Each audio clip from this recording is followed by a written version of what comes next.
হালকা গরমের দিনে দারুণ স্বাদের স্বাস্থ্যকর একটি রেসিপি বানিয়ে দেখাবো আজকে পর্বে। হ্যালো দর্শক, welcome back to my channel.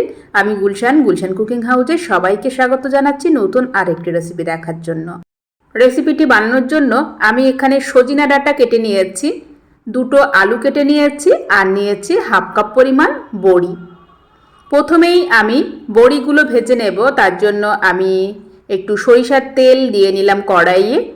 তেলটাকে ভালো করে গরম করে দিয়ে দিচ্ছি বড়িগুলো একটু বেশি তেলে ভেজে নিলে বড়িগুলো খেতে কিন্তু দারুণ সুস্বাদু হয়।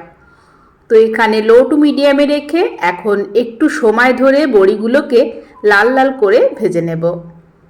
মাসকলাইয়ের ডালের এই বড়ি যেমন শীতকালে খেতে ভালো লাগে, ঠিক তেমনই হালকা গরমেও কিন্তু যে কোনো সবজি দিয়ে এই বড়ি খেতে অতুলনীয় লাগে। তো এখানে বড়িগুলো কিন্তু আমি ভেজে নিয়েছি, মোটামুটি একটু লাল লাল হয়ে এসেছে।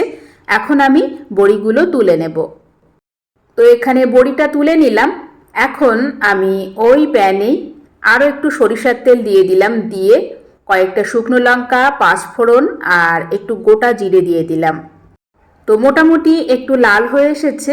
এখন এই পর্যায়ে দিয়ে দিলাম আমি যে আলুগুলো কেটে নিয়েছিলাম, সেই আলুগুলো দিয়ে দিলাম। দিয়ে প্রথমে একটু আলুগুলো ভালোভাবে তেলের সাথে নাড়াচাড়া করে নিলাম। এই পর্যায়ে স্বাদ মতো লবণ এবং একটু হলুদের গুঁড়ো দিয়ে দিলাম।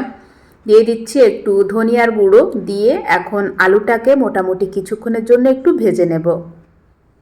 সাধারণত এই ধরনের হালকা পাকে রান্নাগুলো খুব বেশি মশলা দিয়ে রান্না করলে কিন্তু একেবারেই ভালো লাগে না, তাই রসুন কিংবা পেঁয়াজ আমি কোনোটাই এখানে দিলাম না। তো এখানে আলুটাকে ভালো করে ভেজে এখন আমি যে সজিনা ডাঁটাগুলো কেটে নিয়েছিলাম সেগুলোও দিয়ে দিলাম। দিয়ে এখন আলু আর সজিনা ডাঁটা একসাথে 1-1.5 মিনিট ধরে ভালো করে কষিয়ে নেব।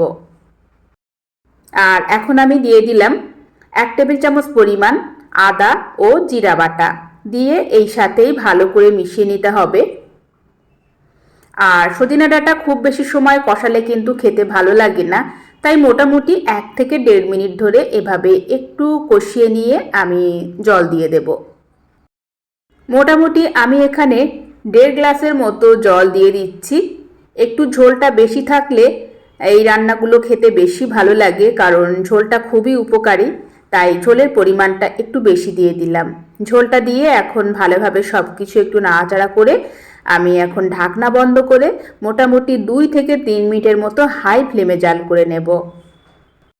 তো 2-3 মিনিট ধরে আমি হাই ফ্লেমে জাল করে নিয়েছি। এখন ঢাকনা তুলে নিলাম। তো আমাদের সজিনা ডাঁটা, আলু সব কিছু ভালোভাবে সিদ্ধ হয়ে গেছে।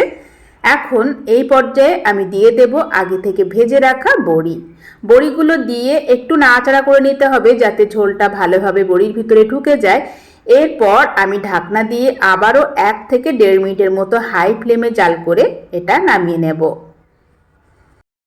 সজিনা ডাঁটার উপকারিতা আমরা সবাই জানি, আর এই সময় হালকা একটু গরমে এই রান্নাটা আমাদের স্বাস্থ্যের জন্য খুবই উপকারী। একবার বানিয়ে দেখবেন, খুবই ভালো লাগে। গরম গরম ভাতের সাথে অসাধারণ লাগে। আশা করি আজকের এই সবচেয়ে সহজ পদ্ধতিতে এই স্বাস্থ্যকর রেসিপিটি আপনাদের সবার ভালো লেগেছে। ভালো লাগলে প্লিজ একটি লাইক দিতে ভুলবেন না, শেয়ার করবেন, চ্যানেলটিকে সাবস্ক্রাইব করে সাথেই থাকবেন। আজকের মতো বিদায় নিলাম, দেখা হচ্ছে পরবর্তী এপিসোডে।